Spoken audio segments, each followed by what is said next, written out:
Good morning, students. Today we are going to discuss about nutrition in animals. So, as we have already studied that heterotrophic mode of nutrition occurs in animals in which the organisms are depending on other organism for getting their food. This heterotrophic mode of nutrition occurs in three ways. First is parasitic mode of nutrition, second one is saprotrophic mode of nutrition, and the third one is holozoic mode of nutrition. Let's discuss firstly about the parasitic mode of nutrition. What are parasites? First, these parasites are the organisms which obtain their food from sticking on the body of other organism. They do not prepare their food. They simply resides on or inside the body of other organism for getting their food. So on the basis of their location, where are they present, the parasites can be divided into two types. First one is endoparasites and the second one is ectoparasites. Endoparasites are the organism which resides inside the body of host organism.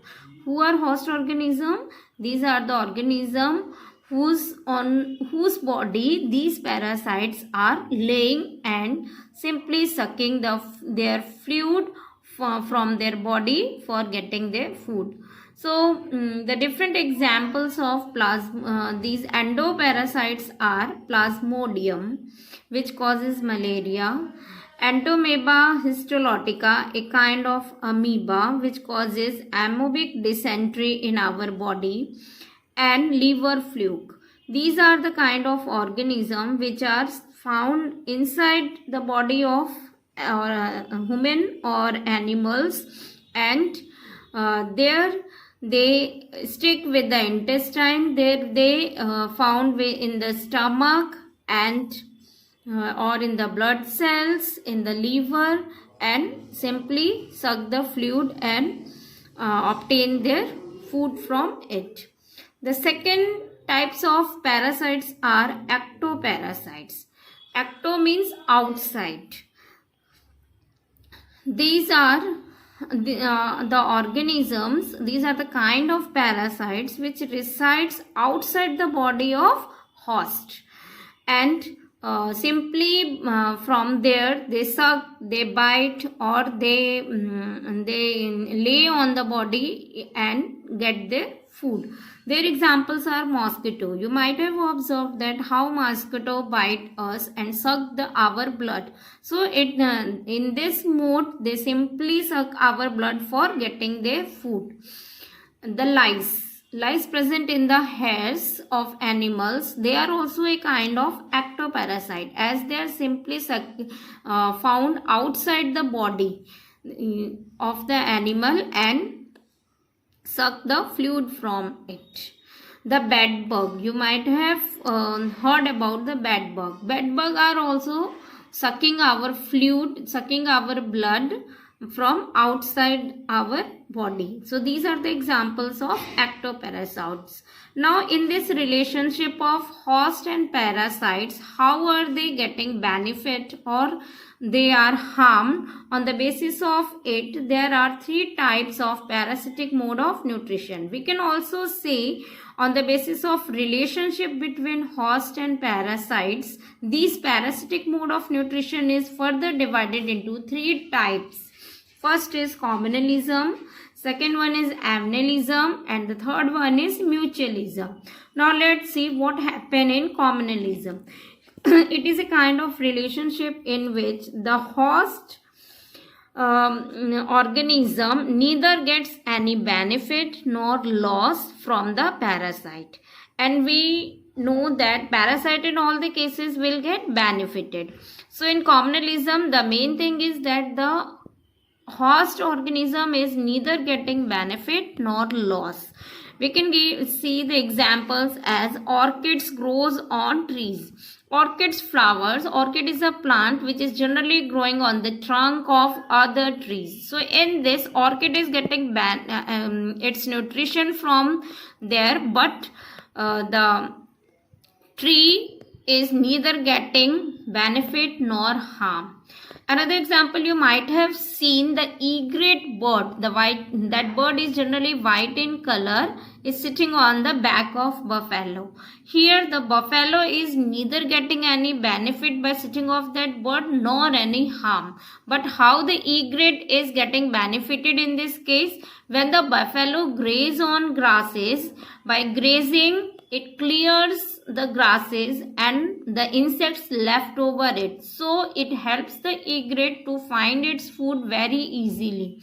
So in this relationship, what we have observed, that the parasites are benefited whereas the host is not getting any kind of benefit. Now let's see annalism. Annalism is a kind of relationship in which the parasites are benefited whereas the host gets harm to their body. Like the lice. The lice sucks the blood of our blood from our head, but the lice gets benefited whereas we gets harm.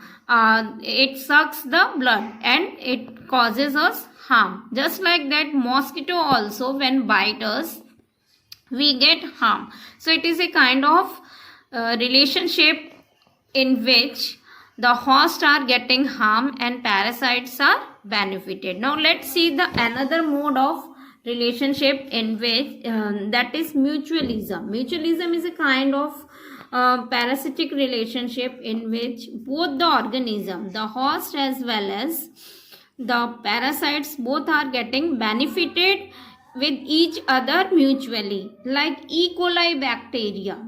E. coli bacteria are found in our stomach and they help us in digestion. So what happened here? E. coli is also getting benefited by sucking its nutrition, as well as the animal body also gets benefited as it helps in the process of digestion. You might have heard about the Rhizobium plants resides in the root nodules of leguminous plant. Here the leguminous plants are benefited as the rhizobium gives free nitrogen. It fixes free nitrogen from the atmosphere to the plant body, whereas the rhizobium instead of that gets shelter and nutrition from the plants.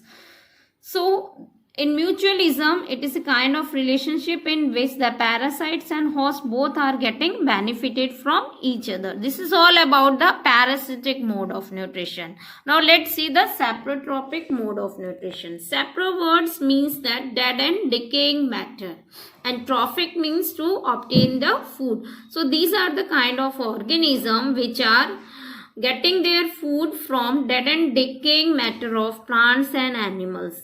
Where have we found them? These are, we can simply give example as fungi, bacteria, rhizopus, mushroom. Have you seen, students? The mushrooms are growing on dead and decaying matter.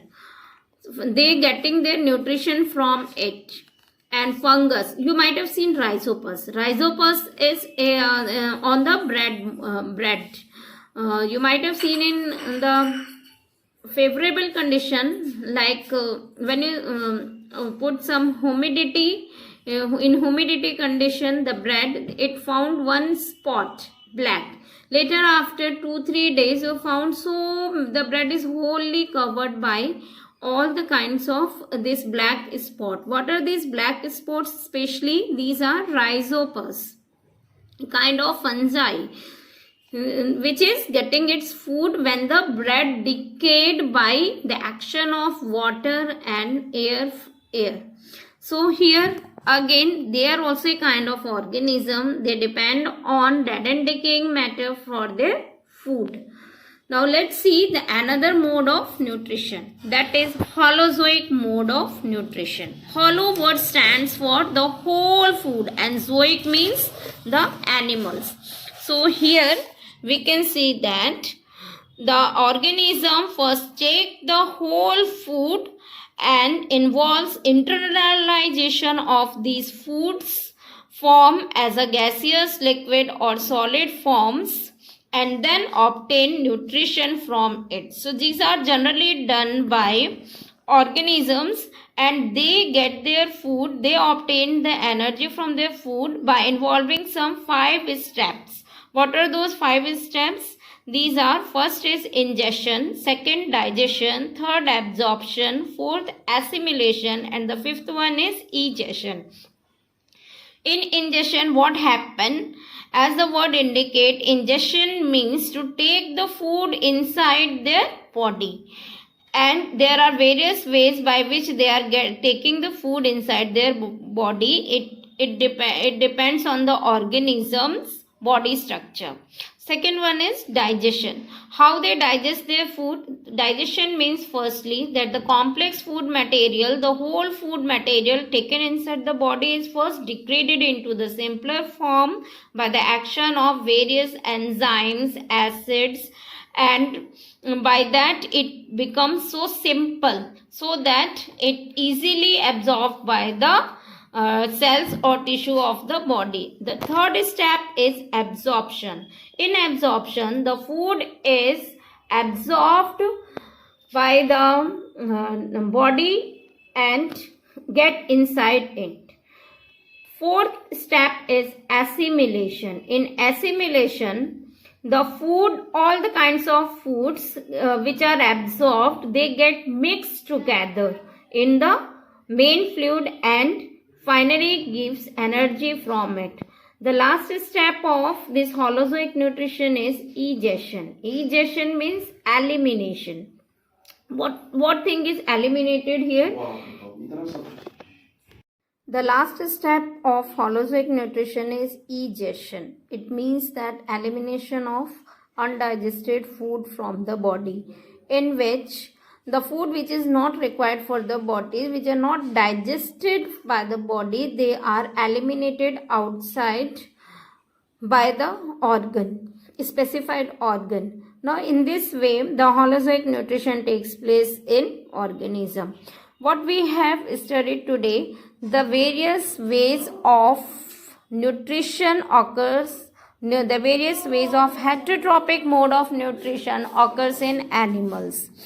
This is all for today, students. In the next meeting tomorrow, we will discuss about how the holozoic mode of nutrition occurs in amoeba, paramecium and human being. How these organisms obtain their food by following these all 5 steps of holozoic mode of nutrition.